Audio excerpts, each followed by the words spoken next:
What's up, book buddies? Get comfy, get cozy. It's time to chill. I'm Cassie.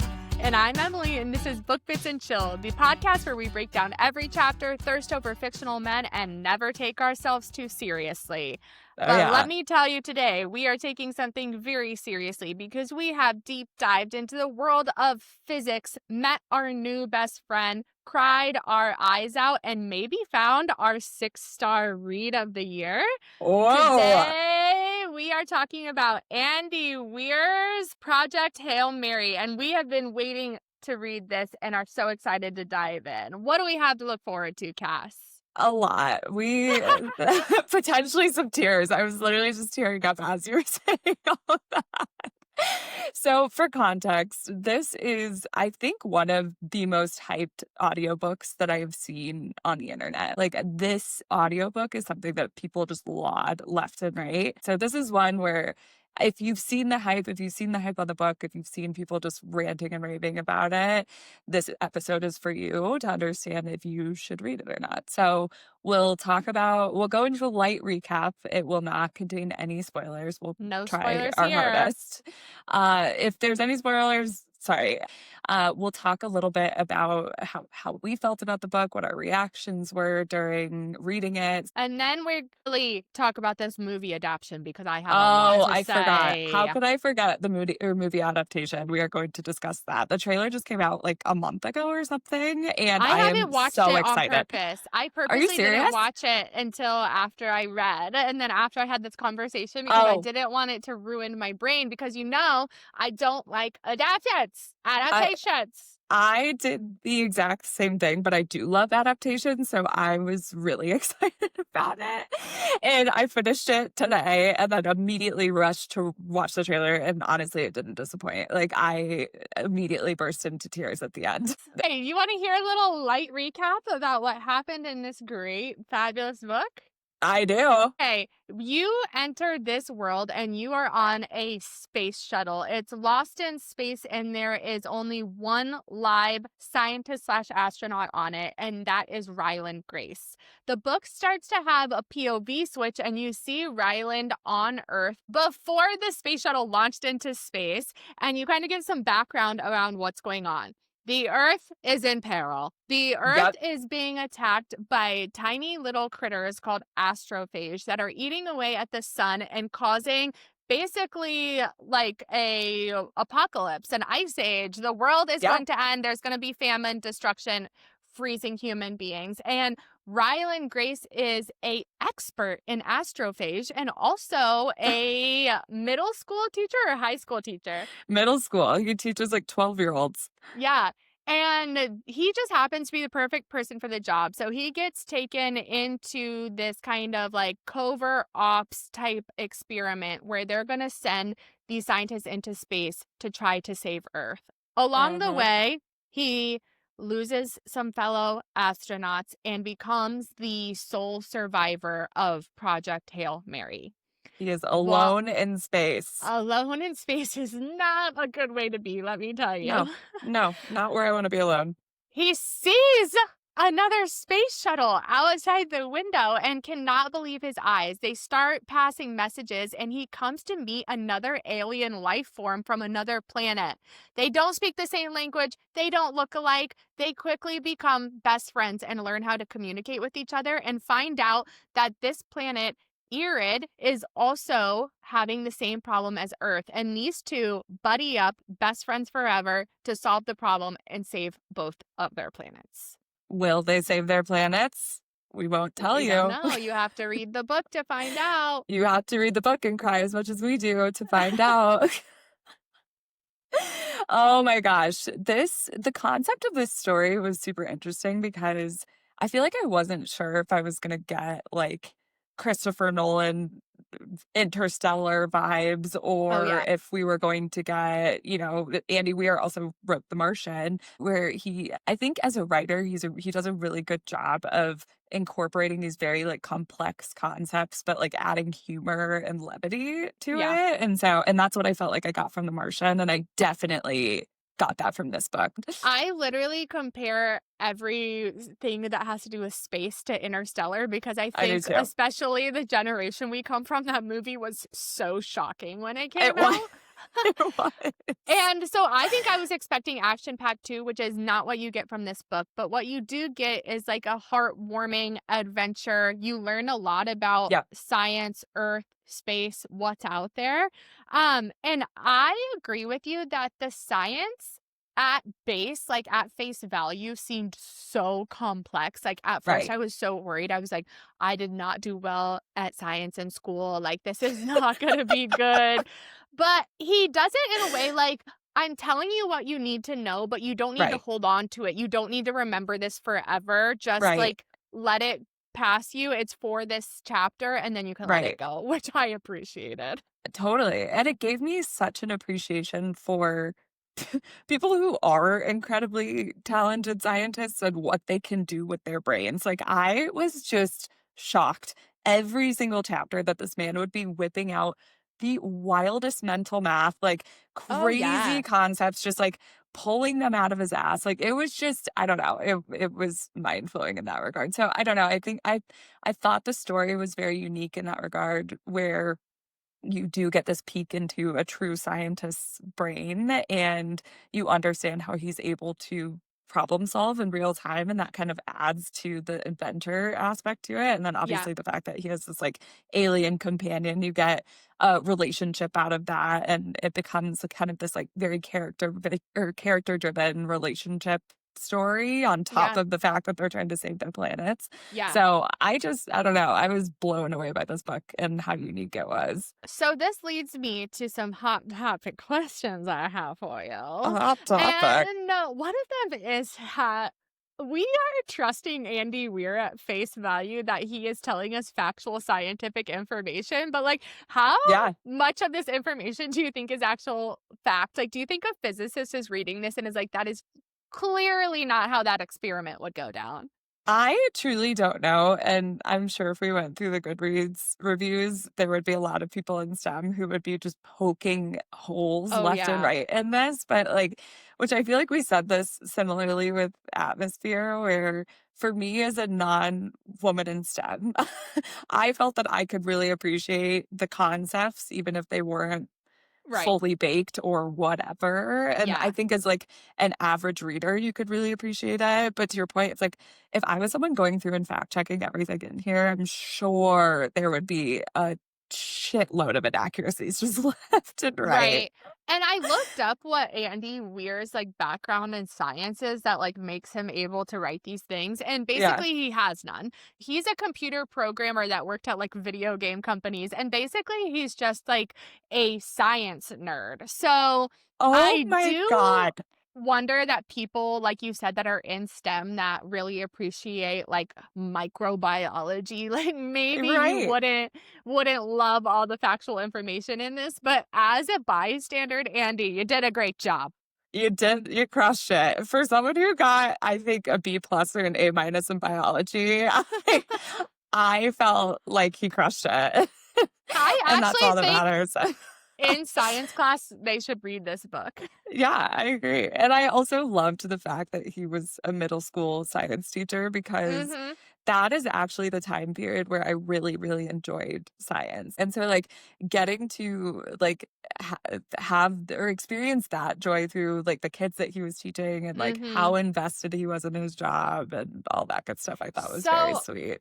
before I get into more questions about on the spaceship in space, you bring up a good point about what's happening on Earth. And I have Hmm. some questions about this. So, the Earth is ending, it's the apocalypse. They It's have ending. like 26 years before They they have all become the the ice age. craziest time, like, the craziest time that they're under. Like, Yeah. I think it was literally 30 years total where they're like, Yeah. "This is gonna be just a frozen Earth by then."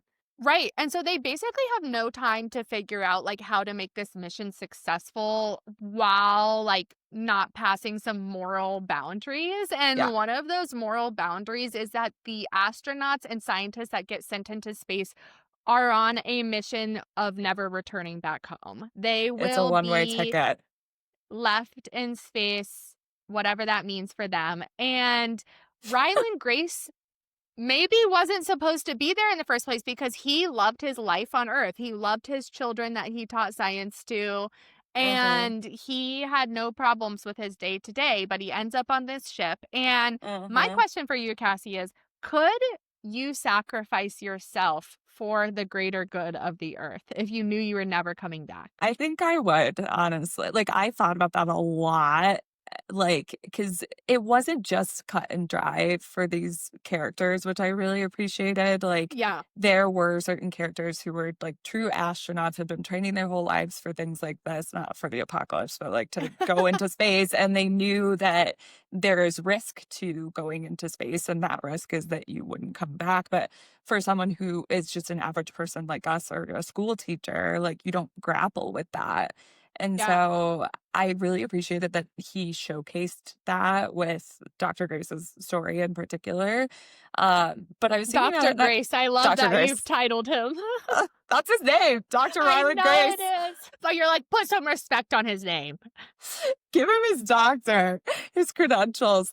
So I think if it was that dire where it's like, our entire existence as a Right. species will be blown to shreds unless you, Cassie, go into space. Like, if I was thrown that question, I'd be like, of course I'm going. Like, what do you mean? Yeah. What So else am I going to do? this is really interesting because I had a different opinion. I actually agree Are with you not everything you're going? saying. I agree with everything you're saying. And it's so silly of me not to go because basically, if I don't go, the Earth is dying and I'm dying Right. anyways. Like, so there's no point in not going, but it just like feels like it really sucks that you're the one that has to do it. I mean, it sucks, but at the same time, to your point, it's like, what is the what is the alternative? And that's what I also kept thinking about. Like, the people who were left on Earth were dealing with potential famine, with Yeah. potential war, with their entire existence being in question. And it's like, that for me almost feels worse than just knowing that I am what my end is about to be. That's And it's true. gonna be in space, and that'll be it. True. I was kind of like, I would rather like burn up in Venus's gases, like seeing the Right. stars, than Right. like maybe die of famine and watch my family suffer. Yeah, like that feels more poetic to me. Yeah.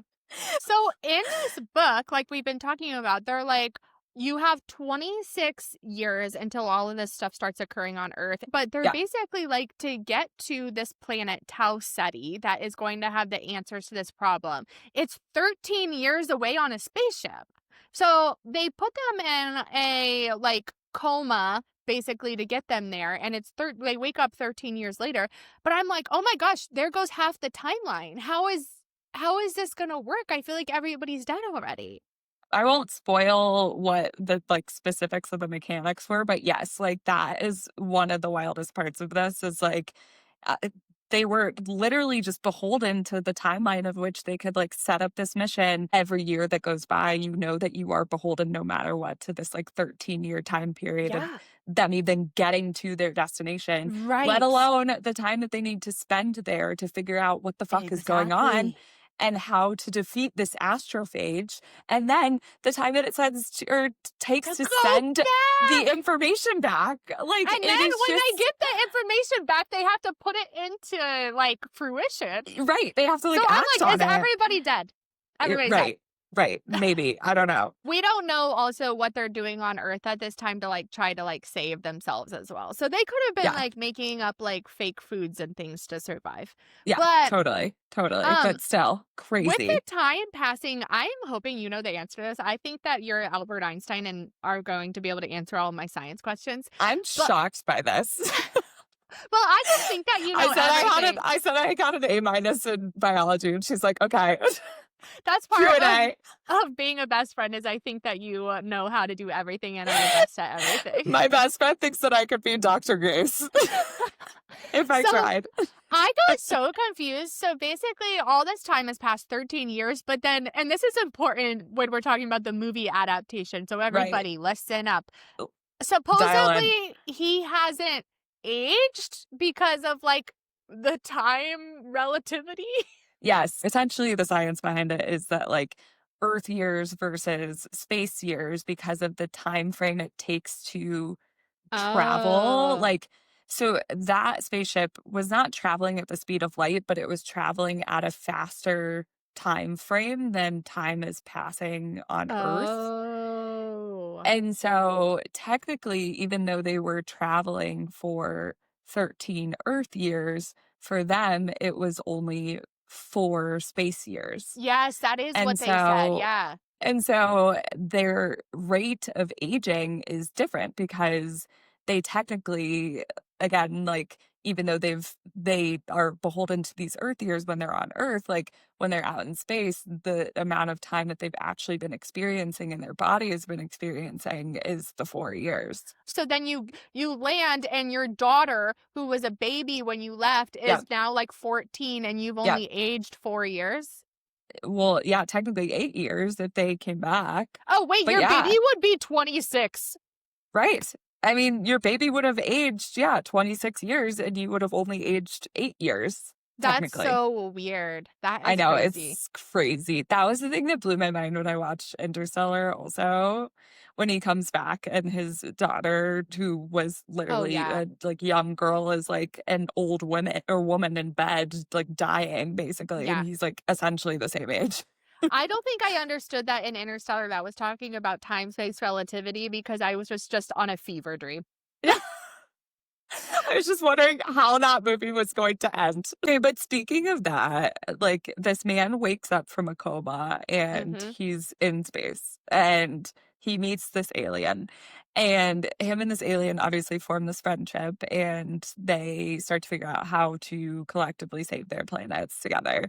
The Yep. way that this man was able to not only just Uh-huh. synthesize and process the Yep. fact that he just met an alien, but then figure out how to communicate with this alien, Yes. like, and I know that it wasn't overnight. I know that it, like, took time, whatever, and he was, like, trying to basically, Not that like, much time.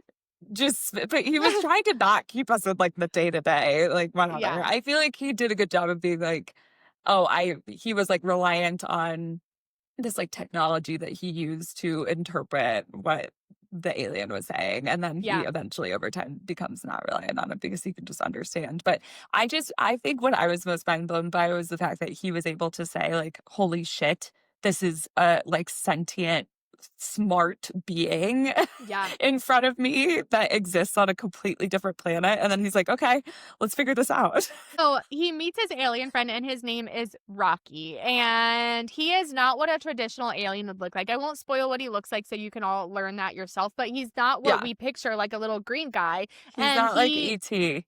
no, and he speaks in like whale sounds. And Yeah, Dr. Ryland Grace is able to figure out the like lettering of his sounds and then be able to form a full language, and they start speaking back and forth. The alien yeah, does the same thing. He's very yeah, smart as well. yeah. And I would assume, I mean, we're in space again, but I would assume this all happened over like a month or two, For maybe. sure. I think They so. learned a interstellar language never before heard by anybody's ears, and I cannot even speak a sentence of French after taking it for 5 years. And so why am I so dumb? Our education system is broken. I do think, like, some of it is just so born out of, like, necessity, and if you think about it, like, he was literally doing nothing else on this ship other than that, basically, at that point, like, Yeah. trying to understand this other being, like, trying to communicate, and so when you literally have no distractions and you are singularly focused on one thing, I truly think that the brain can really do anything. Like, I think if that was you trying to learn French and you had nothing else going on, you had Yeah. nothing else distracting you, And that I was was your like, this only is the only way I'm focus, gonna survive. you would figure it out. Like, Yeah. I agree. I see what you're saying. Like, but he was baseline just very smart as well. yeah, yeah, he was amazing. And so was little friend Rocky, which is what he I love named him. his extraterrestrial friend. Yeah, He may be my new favorite side character of the year. I I fell in know. love with this being. I love him, and I am really torn on between him and the gargoyle, if Same they're my energy top. Same energy, very similar, but he was so many things packaged into one. Like, he was incredibly smart. He was so just kind and accepting and empathetic. empathetic Yeah. and very pure, just like the So sweetest little pure. guy, like so loving. And I don't Yeah. know, he was but he was funny, like, he He was brought so in, like, a funny. lot of, like, levity and a lot of really good, like, sarcasm and zingers here and Yeah. there. And he also, the whole time after he asks a question, he says, "Question?" Which Question? is kind of like the gargoyle saying Bartholomew. Yes, so It's true. just, like, so cute. It's like he doesn't have to say that, but he, like, genuinely believes he does. That's so true. Oh my gosh. Ugh, so many parallels. Yeah, I think they're tied for me. I love them. Yeah. Speaking of Rocky and just generally this book, what did you think of the ending? Well, we can't spoil it, but I am Yeah, a really tough critic on endings. Like, we were you just talking are. That's about. why I'm intrigued on Yeah, this. and it's not in a way I'm not doing any literary analysis. Like, I really just need it to make me feel a certain way, and I She need to needs have, to like, feel something. I need to feel complete. Yeah. And for example, at the end of The Night in the Moth that we keep talking about, I did not feel good at the end of that. No, I was like, no. Very it took a unsettled. whole star off for me because I was like, I did not like that. This Yeah. ending, I am reading it and I read the end and I closed the book and I was like, perfect.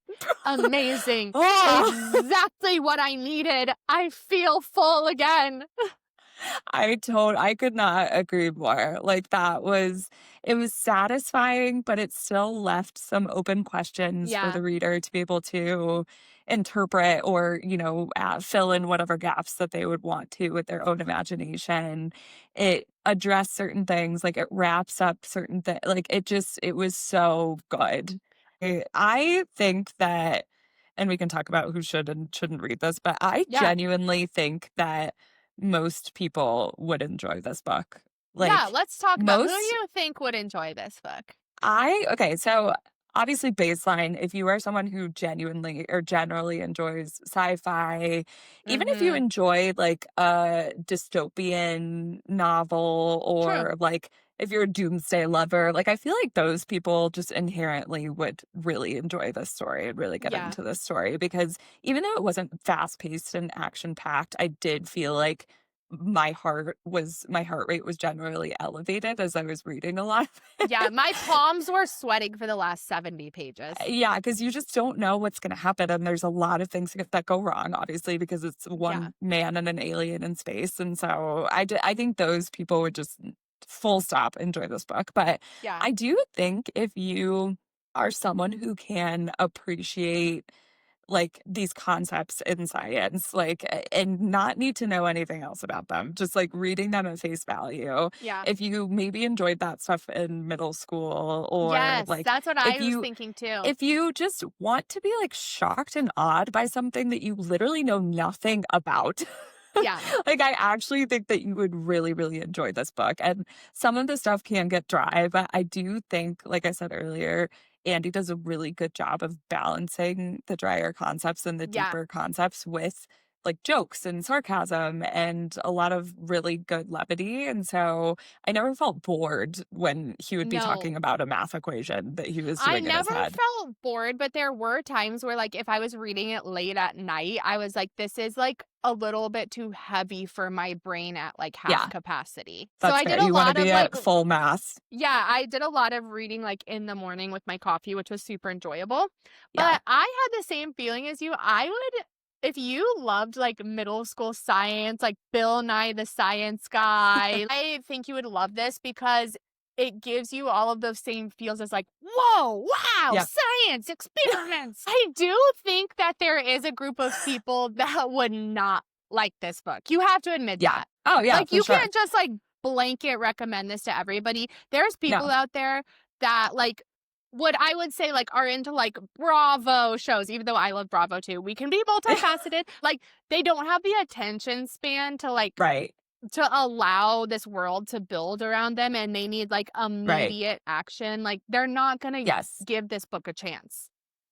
if you are someone who is binging reality TV 24/7, you're not really getting into like big series, big TV, like, Yeah, like or Severance. if it like Severance, or like, yeah, if you were to sit down and watch Severance and you were like, I don't understand this, I'm out, like, you're not gonna like this book. And also, if you are a reader who maybe you just really love a good like romance book that is, 200 to 300 pages max, and it's like you get your payoff immediately, or to your Yeah. point, like you like an action packed, very quick on the trigger book, like that isn't this. So you probably So wouldn't love this it. this actually leads me to share with you some Goodreads reviews before we get Mm, into like some movie adaptations. yeah. So it has 4.5 out of 5 stars out of 1 million ratings. Have you Yeah. ever seen a book have 1 million ratings on Goodreads? Honestly, I don't know. I don't think I so. don't know. This might be I the don't know. first one. I don't know. So one of the 5-star reviews is like, this book is half science experiments, half wacky buddy comedy, and it just works so, so well. The nerdy Yes. glee I felt on every page. Yes, that is Isn't that so honestly fun? so perfectly put, specifically the buddy comedy part. Yeah, Because the Dr. Grace and the alien, their banter is just so good, and, like, the way that they, like, form this friendship and go on this adventure together is so it is a buddy comedy, 100%. Like, it's like if Vince Vaughn met an alien and they just, like, oh my became god. friends and Yeah, had to save the world. what Vince Vaughn and Owen Wilson in Wedding Crashers, and they Yeah. have to save the world. That is If one of them literally was an alien and they had to save the world. so one of the 1-star reviews, which is hard to believe, is that Oh, they didn't like the characters. They only saw what? a vague man-shaped science textbook in an astronaut suit. Oh, I know him, quirky, wisecracking nerd who likes space. Ha ha. Okay, I could not It's disagree more. the Sorry. most washed out version of the character development that happened in this Yeah, book. what? Like, I just didn't get that. And, like, I feel that I am particularly sensitive to a dry male who is trying to Yeah, pose as something more than he is. Like, right. and that was not this guy. Like, I felt like he was, like, painfully aware of just how, like, simple of a man he was. Yeah. Like that was Yeah. like pretty consistent throughout the book. But it turns out that he's not. He's much more complex. He's much more, morally driven than he think. Like all of these things, like he ends up gaslighting the shit out of himself for most of the book, Right. and like he's He's capable like of self-deprecating. right. Like so, yeah. I know. I don't agree with that And at the all man doesn't even bring up Rocky because he knows he would just get shit on. because he knows that I will come for him. So I think that this person got bullied by Andy Weir at some point in middle school and just doesn't want to support his writings. You're probably right. I mean, Anywhere, let's get a middle school bully. it could be. Let's get into the movie adaptations. Oh, wow. After watching the trailer, am so excited for this. I haven't Like, watched it. okay, I think you need to watch it because I feel like you have some feelings on this in Yeah. general. Yeah, And I do. I do feel like the trailer will help your feelings. So, my first feeling Eh, is that Ryland Grace is being played by none other than Ryan Gosling, which makes yep, 0 sense to me because, like we just said, he's a self-deprecating science nerd who is a yep, social, like, somebody that stays in their house, hermit, yep. and like. I'm sorry, Ryan Gosling is like a hunk of a man iPhone face being. Like, how is he playing that character? Okay, so here is my contrary opinion to that because Mm, I think that oftentimes these like attractive actors get put in this box of like having an iPhone face and then they like can't get cast for these roles that they like actually might have the talent and range to achieve. And I actually think that Ryan Gosling, again, after watching this trailer, I can see how he would have that range. Like, I can uh, see how, like, he would on the surface eh. be this, like, self deprecating, like, nerdy science teacher, but then like he ends up being so much more and being able to rise to the occasion. Like I think he could really pull that off. I don't know. You know who my And I cast don't is? think it's fair because that he fucking played Ken that we're like, oh, no. I'm sorry, but like Matthew McConaughey is also a hunk of a man, but he played an astronaut. Ryan Gosling could be He an astronaut. Dr. Ryland Grace is a doctor of science, not an astronaut. They really make him look like a doctor of science in this trailer. Okay, but you know who my fan cast is? Paul Rudd, Who? and that adds up. I just don't know that I could believe that Paul Rudd would be like astronaut, like trained, He was and literally sent into Ant-Man space. in the Marvel universe. He's literally been in space before. I actually cannot discuss Ant-Man because it still to this day obsessed me so much that is a part that he plays. Fine. Okay, so somebody we haven't really discussed that is a big character in the book is the woman on Earth that is running the experiment Project Hail Mary. Yes. And she's like this badass, no emotion, get this over the finish line, German. She's not even a like scientist. She's just some woman that they've tasked with this. Anyways, Yeah. it's being played by somebody that I have never heard of, and I looked at her IMDb, and there's not much on there, and her name is Sandra Hüller, and I Yeah. imagine that's how they say it in German. And you know what? I was a little disappointed at first because I had some other people in my mind, but Yeah. I do like when they cast like a new actress. I do too. I really appreciate that because I think a lot of, again, she could have been in this box where people would have been like, she has an iPhone face or she has blah, blah, blah. And it's like, okay, Yeah. she's just an unknown person who's probably a really good actress for this. She's So I actually appreciated it. She's German for real, and so also I appreciate that she's not going to do some like fake forced German accent. Yeah, agreed. Though, when I was reading this and I was picturing the movie, I thought of Tilda Swinton as Oh yeah. this woman. I was like, she's such a badass. She's so direct. She like could literally make anyone just wither with her eyeballs. Like it just, I don't know. She was giving me such Tilda vibes the entire Yeah. time. So But I also was seeing Rebecca Ferguson, the mom from Dune. yeah. Oh, I can see that. Yeah. She's too, I think she might be too pretty though. Nah, Oh. yeah. Yeah. Yeah. Yeah. Agree. Tilda Swinton is a good one, but I am happy that Sandra Hüller is going to Hula. have a chance. I So agree. one thing I do want to talk about is the voice of Rocky. Okay. Yeah.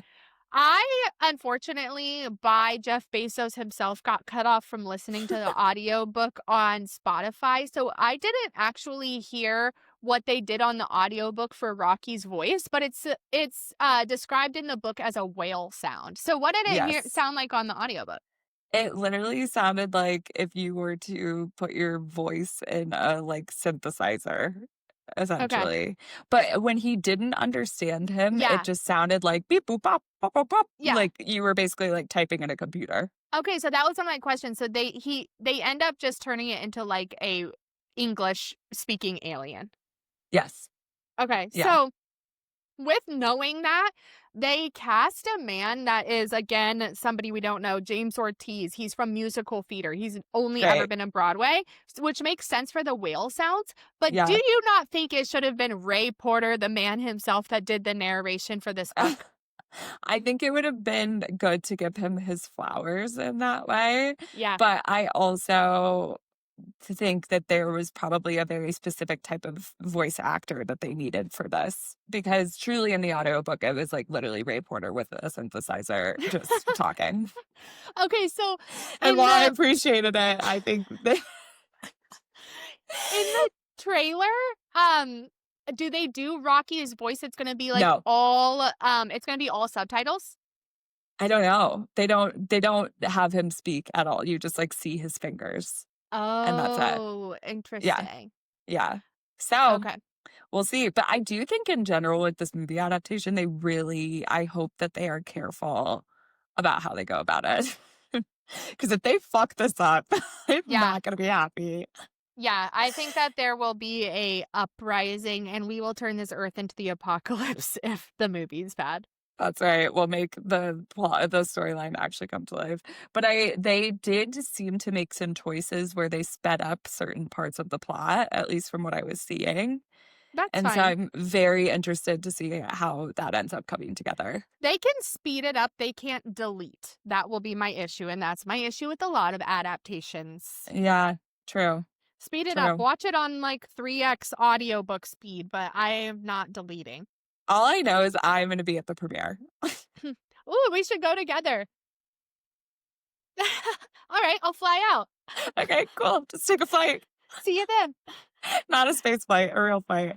Yeah, I think too, like movie watcher wise, like I feel like people who enjoy I'm trying to think of like basically the combination between Christopher Nolan movies Mhm. and Oh, movies that like have like Avatar. some more levity. Like Yeah, I felt like honestly, I felt like Dune is like very similar in terms of like pulling in sci-fi or fantasy or whatever and like yeah, but also pulling in like funny because there were parts of Dune too where I was genuinely laughing out loud. yeah, yeah. Like I felt like there was really good dry humor there. And so I feel like if you did enjoy that aspect of Dune or any other sci-fi movie that I'm not able to think of right now, you would I feel like this movie adaptation is gonna be good for that. I also think if like they made Avatar 4 in space and you really loved that movie that doesn't exist, you would love this book. Avatar in space. Do we want to get into our final ratings? I think so. I Okay, think so. let's kick it off with recommendability. How much do you Okay. feel like you can recommend this book to the general public? I think that I am biased, and Yeah. I would say that I would recommend this to pretty much anyone. But I also think that that bias comes from the people that I know, Mhm. and I feel like generally the people that I know really enjoy like sci-fi or like being able to get into these concepts that like completely like take them out of themselves, like really enjoy like really good rich world building and character development. So I don't Yeah. know. But I guess broadly I would probably give it like uh 4 because I did feel like the audiobook made it way more approachable than if you Okay. just read it. I always rank my recommendability on like literally the next day how many people I recommended it to. Fair. And after I finished this book, I finished it in a morning before work, and then I recommended it to an entire books channel on my work platform. And then I also individually sought out a few people to recommend it to as well. And so I did caveat when I was recommending it, like, this might be a step away from what you normally read, but I think it's worth it. Yeah, like, I think a lot of our audience are kind of primarily romantasy or fantasy readers, and I Hmm. do think Or that like Emily Henry readers. yeah, I do think if you're willing to, like, stretch yourself and again, like, really use the audiobook, like, I actually this was the first book that I have done an immersive read with, where, like, you Ooh, listen to the audio while you're reading, and I loved it. Like, it was the best experience. That's what I did before bed every night. I would literally sit with the book, and I would listen to the audiobook, and I would read at the same time, and it was the best thing ever. that So I sounds feel like amazingly relaxing. yeah, like, if you want a unique experience, a unique, like, reading experience, and you kinda wanna stretch past your existing genre, I do feel like this would be a really good book for that. Okay, I love this. Now the next one, spice, like, there's no spice in 0. this book, honey. That's There's 0. there's no there this is a platonic friendship book, and Yeah. that's it. There is, like, a little romance teaser. One of the Yeah, characters has a little tiny romance, and it's very that's sweet. At true. the end, it's part of the thing that, like, kinda made me tear up. That is true, that was very sweet. But yeah, no spice for you girls, sorry. How about a book hangover? Oh my god. I mean, I think that mine was like a 4 out of 5 because I was still crying like 45 minutes after finishing the book. I watched the trailer and I also cried during the trailer. Like, I wish that I was still reading this book. It was so good. I just think the story was so unique. And when you're really in it and you're really immersed in it, it's just so easy to fall in love with. So I don't know. I think I'm going to be like thinking about this for a long time. I agree with you that I'm gonna be thinking about it for a long time, but I actually only gave it a 3 in book Oh, hangover because I it was a heavier read with the science. Like, I don't yeah, think that that's I would fair. just like immediately pick up The Martian and start reading it after this because No, I love this no. so much. Like, I need Yeah, a break from this content. And so, like, even true, though I like literally thought about it for the rest of the day and I'm still thinking about it and recommending it to people, like, I need a true. palate cleanse. Yeah, that's totally fair. I do think for me, the things that are really sitting with me are just like a lot of the questions that it makes you ask yourself about what would you do in these Yeah. scenarios and like politically and in terms of like our relationships to other people in other countries, like how would you handle those things and like how would you handle any bias against a completely new being like an Yeah. alien, like are Mhm. you just immediately assuming that they are bad and they're going to kill you or like are you Right. going to approach it with an like I don't know, I just thought there were just such amazing questions that I was having after reading this that that's why I'm like I feel like this hangover is significant for me. Okay, we'll be curious to hear what your next book is after this, Cass. Keep us Oh, updated. I know, but I agree. I think I do need a palate cleanser also. That So, was a good point. would you recommend this to your book club? What's the book club potential? I actually think I would because of the audiobook. Like again, That's a I really just good call out. Yeah. yeah, like I think if it was just this book, I think that you would have to be in a very specific book club to really get into this. Like Yeah. I think that you would have to be in a book like I feel like a lot of book clubs are reading like thrillers and Right. romances and whatever. Literally, what is mine reading right now? The Woman in Cabin 10. It's turning Right, into a like, we Netflix just movie. read, like, Mad Honey, like, I think that if you were solely reading it, it would be maybe, like, a 2 on book club potential, but I do think because of the audiobook, I would say it's a 4, and I think if you are in a book club that, like, wants something new, wants to switch it up, Yeah. wants a very unique reading experience, this would be a really good book for that. I you just like bumped me up a little bit because I was thinking like, oh, my book club would kill me. They'd be like, we are not reading a sci-fi book. But then the audio, if I was like specifically we're listening to the audio book, I think they Yeah, would really love it. yeah, yeah, I totally agree because it's just such a good story, and when Yeah. you have the audiobook and you feel like it's a movie in your ears, so I it's love great. it. Okay, what's your overall rating? I am firmly 5-star book. Like this is a Wow. 5-star book for me. I am so happy I read it. Like I really felt like Bro. I was like maybe a little bit out of my comfort zone at first, but Yeah? this might be like top book of the year so far. Wow. Yeah. I drum roll, totally agree. Wow. I actually think that this was a 6-star book for me. Like this was like one What? this was one of my What? favorite books that I have ever read, honestly. Like I just thought it was such a unique story. I am clearly in a deep existential rabbit hole from it. Like Yeah. I loved the characters. I was obsessed with the characters. Like I loved every part of this book. And again, I think the audiobook just like really made it into a very unique reading experience for Ooh, me. And this like is doing so the immersive interesting. read, I don't know. I Okay, love this Cassie's book. been searching for her 6-star read, so this I is hot have off the press. But now we need to do an experiment and put a new variable into your 6-star read experiment is if you whoa, are okay, Dr. Grace. yeah, if you are immersive read, will you have more 6-star reads? Mm, that's Mhm. true. I don't Mhm. know. We'll see. I'm gonna have to your point, I'll put it to the test. Maybe I'll do that with Akawar Yeah. and do the graphic audio with it and see how Ooh, I feel. tough. That graphic audio Tough. is scary.